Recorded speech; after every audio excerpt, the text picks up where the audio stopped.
கர்த்தருடைய நாமத்துக்கு ஸ்தோத்திரம் உண்டாவதாக. அநேகர் உலகத்தில் எல்லாரும் பாவம் செய்து ஏகமாய் கெட்டிருக்கிறார்கள் இல்லையா?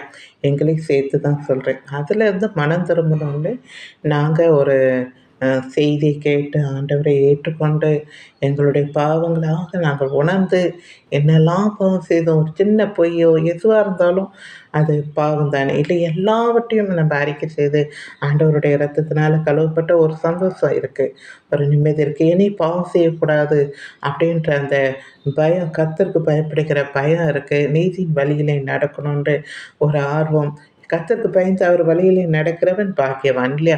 ஸோ இதை நாம் செய்கிறோமே, மற்றவங்களும் செய்யணுன்றதுக்காக தான் அநேகருக்கு நம்ம சுவிசேஷம் சொல்ல போகிறோம். ஏன்னா தேவனுடைய கட்டளையும் அதுதான்.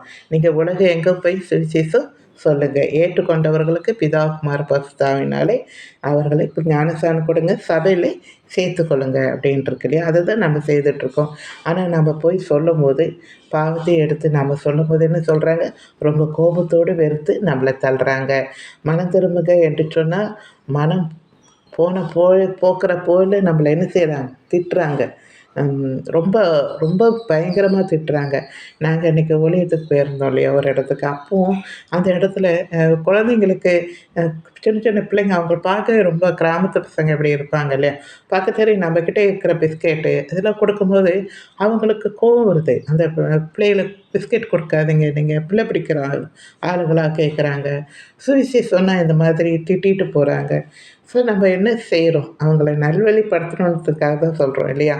ஆனால் நல்வழிப்படுத்தணும்னு நம்ம சொன்னாலே, நீங்கள் வந்த வழியே போங்க, நீங்களாம் தேவையில்லைன்றாங்க. நித்தியம் தான் உண்டு உண்டு பரலோகத்தில் அப்படின்னு சொன்னால் அது நிச்சயமாக இல்லை அப்படின்றாங்க.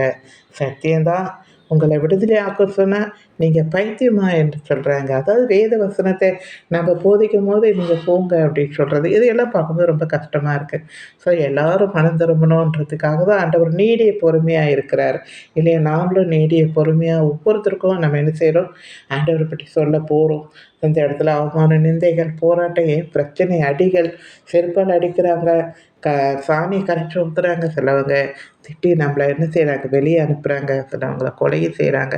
ஸோ அவங்களுக்காக தான் நம்ம போராடுறோன்னு அவங்களுக்கு தெரில.